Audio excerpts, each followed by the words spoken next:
అందరికీ నమస్కారం. రామాయణం అపురూపమైన మహాకావ్యం. రామాయణ గ్రంథాన్ని వాల్మీకి మహర్షి రచించారు. ఇది ప్రపంచానికి వాల్మీకి అందించిన అద్భుత కావ్యం. అన్నదమ్ముల అనుబంధానికి, భార్యాభర్తల అనురాగానికి, తండ్రి కొడుకుల అభిమానానికి, స్నేహ ధర్మానికి నిలువెత్తు నిదర్శనం ఈ రామాయణం.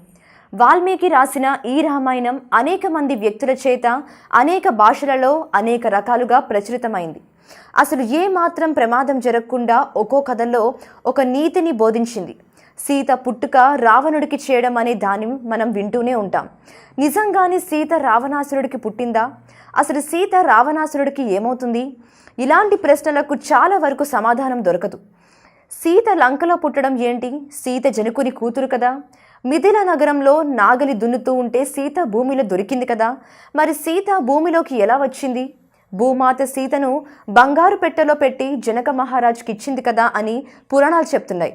సీత నిజంగానే లంకలో పుట్టిందా? లంకలో పుడితే ఎవరు కూతురు? సీత పుట్టడానికి, రావణాసురుడి మరణానికి కారణం ఏంటి? సీతాదేవి జన్మరహస్యం ఏంటి? ఇలాంటి ఎన్నో ఆసక్తికరమైన విషయాలు ఇప్పుడు మనం తెలుసుకుందాం. సీత సుగుణాల రాశి, సౌందర్యవతి, జ్ఞాన సంపన్నురాలు. ఒక భార్య, ఒక కూతురు, కోడలు, వదిన, ఒక యజమానురాలు ఎలా ఉండాలో ఈమెను చూసి నేర్చుకోవచ్చు. భారతదేశం నాటికి నేటికి చెక్కు చెదరని పవిత్రత శిరోమణి సీతాదేవి.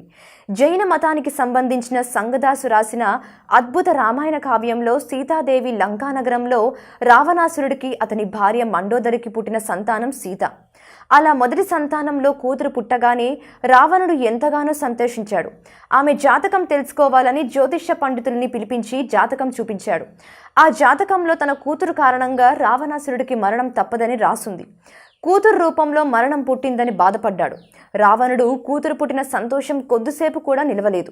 వెంటనే కోపం తెచ్చుకున్న రావణాసురుడు అప్పుడే పుట్టిన నెత్తుటి గుడ్డును కొని యోజనాల దూరంలో వదిలేసి రమ్మని ఆజ్ఞ వేశాడు. దానితో సేవకులు ఆ పసికందును బంగారు పెట్టెలో పెట్టి కొన్ని వేల కిలోమీటర్ల అవతల నేపాల్ ప్రాంతంలో వదిలిపెట్టేశారు.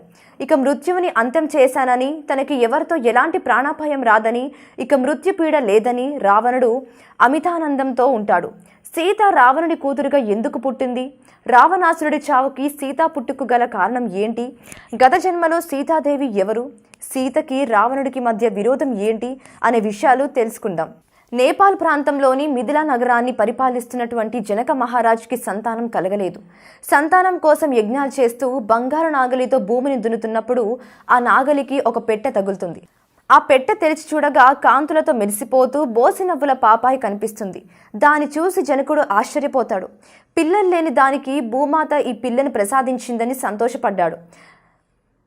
నాగేటి చాల్లో దొరికింది కాబట్టి ఆ పసికందుకు సీత అని పేరు పెట్టాడు. జనకుని కూతురు కనుక జానకి అయింది. రావణుడి కన్న కూతురు మిథిలా నగరంలో జనకుని కూతురుగా పెరిగింది. రావణుడి మృత్యువు మిథిలా నగరంలో ఆడుతూ పాడుతూ దినాదినాభివృద్ధిగా పెరిగి పెద్దదవుతుంది.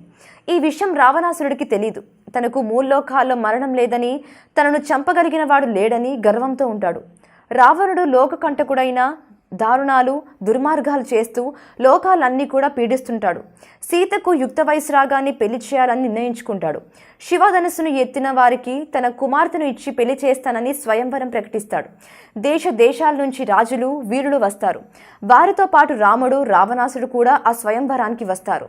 రావణుడు తన శక్తినంతా ఉపయోగించి ఆ శివధనుస్సును ఎత్తలేకపోతాడు.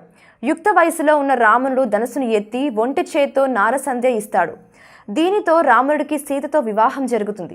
తను కోరుకున్న సీత తనకి దక్కలేదన్న కోపంతో రావణాసురుడు రగిలిపోతాడు. ఎలాగైనా సీతను పొంది తన సొంతం చేసుకోవాలని అనుకుంటాడు. రావణుడు కానీ తన మృత్యువునే మోహి ఇస్తున్నానని, తన కన్న కూతురు మీద వ్యామోహంతో ఉన్నానని దశకంఠునికి అప్పటికి తెలీదు. అవకాశం కోసం ఎదురు చూస్తున్న రావణుడు సీతారాముల వనవాసంలో ఉండగా మాయ చేసి సీతాదేవిని అపహరించి తీసుకొస్తాడు. అలా సీత మళ్ళీ చేరింది. సీతను చూసిన మండోదరికి తన కడుపున పుట్టిన కూతురు మళ్ళీ లంకా నగరానికి చేరిందని, రావణుడు మృత్యువాన్ని వెతికి మరీ తెచ్చుకున్నాడని, ఆయన మరణం దగ్గర కాబోతుందని అర్థం చేసుకుంటుంది. కానీ ఈ విషయం మండోదరికి తప్ప ఎవరికి తెలీదు. సీత పుట్టుక రావణుడికి మరణానికి ఎందుకు కారణమైందో ఇప్పుడు తెలుసుకుందాం. త్రేతాయుగం నుంచి కృతయుగం నాటికి వెళ్తే, అంటే కొన్ని వేల సంవత్సరాల వెనక్కి వెళ్తే, రావణాసురుడు సక్రమ మార్గంలో పరిపాలన చేయకుండా ప్రజలను కష్టాలు పెడుతూ మునులను ఋషులను బాధలకు గురి చేస్తూ దేవతలపైన తన అధికారాన్ని చూపిస్తూ స్త్రీ వ్యామోహంతో కనిపించిన స్త్రీని చెరపెడుతూ పుష్పక విమానంలో తిరుగుతూ ఉండేవాడు. వేదవతి అనే స్త్రీ తపస్సు చేసుకుంటూ ఉండగా విష్ణు కోసం ప్రార్థిస్తూ ఉంటుంది. పుష్పక విమానంలో 3 లోకాలు తిరుగుతున్నటువంటి రావణాసురుడు ఆమెను చూస్తాడు. అతి సౌందర్య రాశి అయినటువంటి వేదవతి మీద కోరిక కలుగుతుంది. రావణాసురుడికి వెంటనే ఆవిడ దగ్గరకు చేరి, బాల, నీవు నా మనసు దోచావు, సర్వ సుఖాలు అనుభవించు అని వికటాటహాసంతో చెప్తాడు. ఒక్కసారిగా కళ్ళు తెరిచి చూసిన వేదవతికి 10 తలలతో 20 చేతులతో నవ్వుతూ కనిపిస్తున్న రావణాసుని చూస్తుంది. తన వద్దకు రావద్దని, తనను ఏమీ చేయవద్దని వేడుకుంటుంది. పులిని బారిన పడిపోయే జింకపిల్లలాగా విలవిలలాడింది. తను ఏమి చేయవద్దని వేడుకుంటుంది.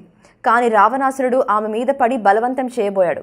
నేను విష్ణుమూర్తి కోసం ప్రార్థిస్తున్నానని విష్ణు భక్తురాలు వేదవతి వినిపిస్తుంది. అయినా వినిపించుకోకుండా ఆవిడ చేయి పట్టుకొని లాగిపోయాడు. దానితో కోపం వచ్చిన వేదవతి, నువ్వు నీ అహంకారంతో కూతురు లాంటి నాపై కోరికను చూపించావు కనుక నేను నీ మృత్యువునై పుట్టి మరణానికి కారణమవుతానని, రావణ అధికారం ఉందని అహంకారంతో విర్రవీగుతూ బాలికలపై అత్యాచారాలు చేస్తున్నావు. ఇష్టం లేకుండా తాగుతావు, అప్పుడే నీ 10 తలలు తెగి నేలపై పడతాయి. ఇదే నా శాపం అని చెప్పి అగ్నిలో దూకి ఆత్మహుతి చేసుకుంటుంది. ఆ పైన వేదవతి శాపం పంచేయడం కోసం, రావణాసురుడు అంతం కోసం దేవతలు ఉన్నారు. వేదవతి లక్ష్మీదేవిగా శ్రీ మహావిష్ణువు భార్యగా జన్మించింది. ఆ పైన లక్ష్మీదేవి రావణలంకలో జన్మించి జనకుని కూతురుగా పెరిగింది. శ్రీ మహావిష్ణువు శ్రీరాముడిగా జన్మించాడు. వీరిద్దరికి వివాహం జరిగింది. ఆ పైన వ్యామోహంతో రావణుడు సీతను అపహరించి లంకకు తీసుకొచ్చాడు. కానీ వేదవతి శాపం గుర్తుండడం కారణంగా ఒక్కసారి కూడా సీతను తాకే ప్రయత్నం చేయలేదు. సాధు యొక్క శాపం ఎంత బలంగా ఉంటుందో రావణాసురుడికి బాగా తెలుసు. అందుకే సీత అని తాకలేదు. అంతేకాని అది రావణాసురుడి గొప్పతనమో లేక మంచితనమో కాదు. రాక్షస సేవలతో సేవలు చేయిస్తూ సమాచారాన్ని పంపేవాడు. తన అర్ధాంగి మండోదరి కూడా రాయబారం పంపించేవాడు. ఇవేమీ ఫలించలేదు. రాముడు తన భార్యని రావణాసురుడు అపహరించాడని తెలుసుకొని అతనితో యుద్ధం చేసి రావణాసురుడిని సంహరించాడు. ఇలా సీత కారణంగా రావణుడు మరణాన్ని పొందాడు. వేదవతి శాపం పనిచేసింది. అధికారం ఉంది కదా అని బాలికలపై, పనివారిపైన ఆకృత్యాలు చేస్తే మరణం తప్పదని రావణాసురుడి మరణం లోకానికి మరొకసారి తెలిసింది. ఎంత అధికారం, ధనం ఉన్నప్పటికీ, ఎన్ని శక్తులున్నప్పటికీ పాపం చేసిన వాడికి అంతం తప్పదని, పాపానికి శిక్ష అనుభవించాల్సిందే అని మన పురాణాలు ఎప్పుడూ ఉదహరిస్తూనే ఉన్నాయి. ఈ వీడియో గనక మీకు నచ్చినట్లయితే లైక్ చేయండి, షేర్ చేయండి, సబ్స్క్రైబ్ చేయండి. మరిన్ని ఇంట్రెస్టింగ్ అప్డేట్స్ కోసం మా శ్రీ భక్తి ఛానల్ని